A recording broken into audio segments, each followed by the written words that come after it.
Some interesting scenes from Fever practice today. Let's start with Khloe Bibby, the newest member of the Indiana Fever. Her fit and whether she's a long term fit for the Fever remains to be seen. But on the surface, on paper, it makes a lot of sense because this is a team that has been in dire need of, in my opinion, of a stretch four. And that is what Bibby, skill set wise, is capable of doing. We don't have a huge sample size to work with. Obviously, she had a short spurt with the Valkyries. Listed, it's funny, she's listed at different heights, different places, but 6'2" officially in the WNBA and has the ability to stroke the three. So she was introduced, and Stephanie White also talked about her fit. Let's start with Khloe Bibby herself. This is what the Australian native had to say about joining the Indiana Fever, the process, and everything else. Opportunity mean to you to join the Fever and what's special about this opportunity? Yeah, I mean, obviously, I'm really excited. I had some stint there at Golden State, and it was a great time. So yeah, went over, played with Australia, won a gold there, and that was great. So just to be back in the W and have another crack is really exciting. Really grateful for this opportunity here with the Fever, and just excited. What's it like to get up to speed so quickly? Obviously, having to learn some of the plays, probably watching film to catch up on what you have missed. Yeah, everyone's been super great, really helpful. So, just kind of taking it all in my stride right now and one step at a time. But everyone's been super helpful, so it's been good transition. Where were you when you got the news or got the call that the Fever were picking you up? I was in China. Oh, wow. Yeah. Wow. So Yeah. how quickly were you, just scramble mode then coming over to the States, pack a bag and go? Well, yeah, I was already in, so I went from San Francisco to China, and so then I didn't really get to go back to Australia. So just from China, I was like, well, I already have some stuff packed, so then just come back over here, back to America. So yeah, it was good. It all happened pretty fast, but as I said, super grateful for the opportunity. Does it still feel chaotic now that you've been with the team for a day, or do you feel like a little bit settled now after I feel all a little bit settled. I have had a lot of sleep, which is great, so I think I've got over the jet lag a little bit, so feeling good. You had the chance with Golden State to play against this Fever team. What Yeah. were kind of your impressions then, and how do you feel like you can fit into what they do already? Yeah, for sure. Obviously, really physical team, tough, fast-paced, and I like that fast, style. So I think that suits me a lot. Fast-paced, shoot through ball, and I think that's exactly what I do. So hopefully, I can find my strides here and get into some. Has that been similar to what they've kind of instructed you that they hope you will do here? With the Yeah, I think just as long as I bring some energy and fast-paced everything, and just try and find my shots within the offense and just getting to know the girls and chemistry and stuff. It takes time, but to try and build that quickly, and everyone's been really good so far. Do you have any familiarity with any of the players? I think I've honestly played against everybody. I haven't played with anybody, but I think with a college, professional, something, there's some sort of tie nearly with everybody on the team, so that's good. beneficial at all to be on the road? Like you have a bus ride, I guess, to kind of keep up on the scheme and all that I guess stuff? so, yeah. Oh, definitely, for sure, on the scout and the scheme and things like that. But I think it's a couple-hour bus ride, so get to know everybody.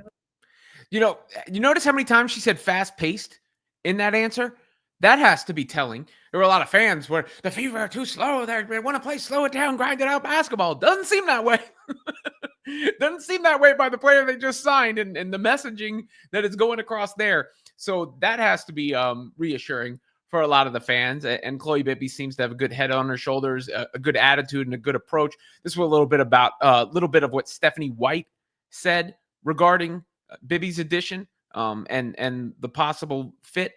I mean, it's a challenge always, anytime you're integrating. But I think at the position that she'll play for us, really being somebody that's in that stretch four, middle of the floor, there's not a lot of nuance to how we'll use her. We'll shorten the playbook a little bit, make it specific to ways that we can continue to stretch the floor when we put her on the floor with AB. Today you had a rare practice. So, that is pretty straightforward and simple from head coach Stephanie White.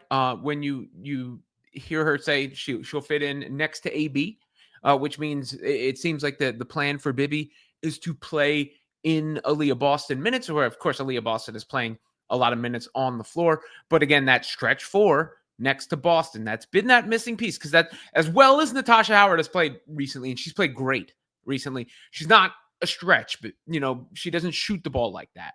And Dantas is a little bit of more of a center in size and pace. You have to hope that Bibby can fill that need. that has been the biggest glaring roster need, I think, for the Fever since the addition of McDonald, because they didn't have a backup point guard. Now, speaking of their starting point guard, it is worth touching on that for a second. I don't want to read too much into this, but Caitlin Clark, not in street clothes at practice. This is some video from practice from Scott Agnes, and Michaela Timpson hits the half-court shot. Caitlin happy about it. But I noticed what she's dressed in. Now, that could just be what she's rehabbing in. I don't know if she took part, what she did.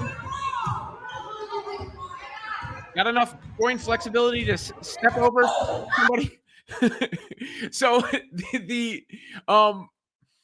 I again don't want to read too much into that. But as I've said, and I've said this before seeing that footage, I think Caitlin Clark is returning a lot sooner than people are making it out to be the case. I think, I don't know if Sophie Cunningham let something slip the other day in the press conference when she said she's day-to-day. We all know she's day-to-day.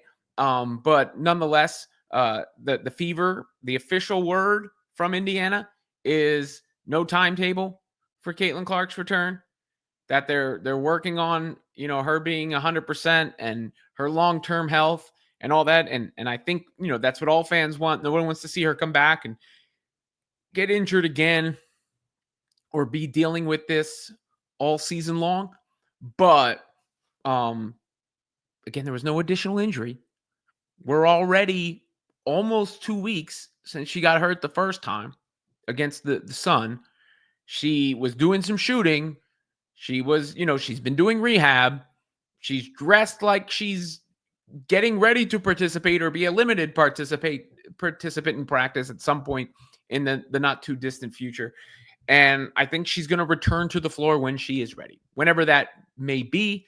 But I don't see that date as far into the future as some other folks seem to speculate by that statement. So it does seem like some stuff is coming together for the Fever here. Right? They get the win over the Aces.